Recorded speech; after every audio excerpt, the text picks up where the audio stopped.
പഴയങ്ങാടി പാലത്തിൽ gas tanker lorry മറിഞ്ഞു. മംഗലാപുരത്ത് നിന്ന് വരികയായിരുന്ന ടാങ്കറാണ് നിയന്ത്രണം വിട്ട് 3 വാഹനങ്ങളിൽ ഇടിച്ചു മറിഞ്ഞത്. ഗ്യാസ് ലീക്കില്ല. പഴയങ്ങാടി വഴിയുള്ള ഗതാഗതം നിരോധിച്ചു. ബുധനാഴ്ച പുലർച്ചെ 1:30ഓടെയായിരുന്നു അപകടം. മംഗലാപുരത്ത് നിന്ന് പാചകവാതകവുമായി വരികയായിരുന്ന ലോറിയാണ് അപകടത്തിൽപ്പെട്ടത്. അമിത വേഗതയിൽ കടന്നുവന്ന ലോറി കോഴിക്കോട് ബന്ധുവീട്ടിൽ പോയി തിരിച്ചുവരികയായിരുന്ന കാഞ്ഞങ്ങാട് സ്വദേശികൾ സഞ്ചരിച്ച ട്രാവലറിലാണ് ആദ്യമിടിച്ചത്. വാഹനത്തിന്റെ വേഗത കണ്ട് പാലത്തിനു സമീപത്തേക്ക് പരമാവധി അടുപ്പിച്ചതുകൊണ്ട് വൻ അപകടമാണ് ഒഴിവായത്.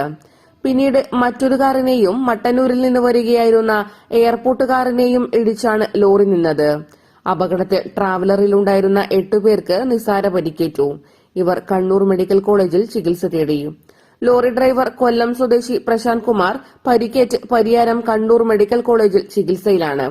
അപകടത്തെ തുടർന്ന് പഴയങ്ങാടി വഴിയുള്ള ഗതാഗതം പൂർണ്ണമായും തടസ്സപ്പെട്ടു. ഉച്ചയോടെ മംഗലാപുരത്തു നിന്നും ഉദ്യോഗസ്ഥരെത്തിയാൽ മാത്രമേ അപകടത്തിൽപ്പെട്ട ലോറിയിൽ നിന്ന് പാചകവാതകം മറ്റൊരു വാഹനത്തിലേക്ക് മാറ്റുകയുള്ളൂ. വാതക ചോർച്ചയില്ലാത്തതുകൊണ്ട് വൻ അപകട ഭീഷണിയില്ല. പഴയങ്ങാടി, പയ്യന്നൂർ, പെരിങ്ങോം, പരിയാരം തുടങ്ങിയ പോലീസ് സ്റ്റേഷനുകളിലെ സംഘം സ്ഥലത്ത് ക്യാമ്പ് ചെയ്യുന്നുണ്ട്. പയ്യന്നൂരിൽ നിന്ന് ഫയർഫോഴ്സും സംഭവ സ്ഥലത്തെത്തിയിട്ടുണ്ട്. First one news, Pazhayangadi. Juju golden diamonds, central bazaar, opposite Magnum mall, main road, Payyannur. Juju golden diamonds, ഏറ്റവും നല്ലത്.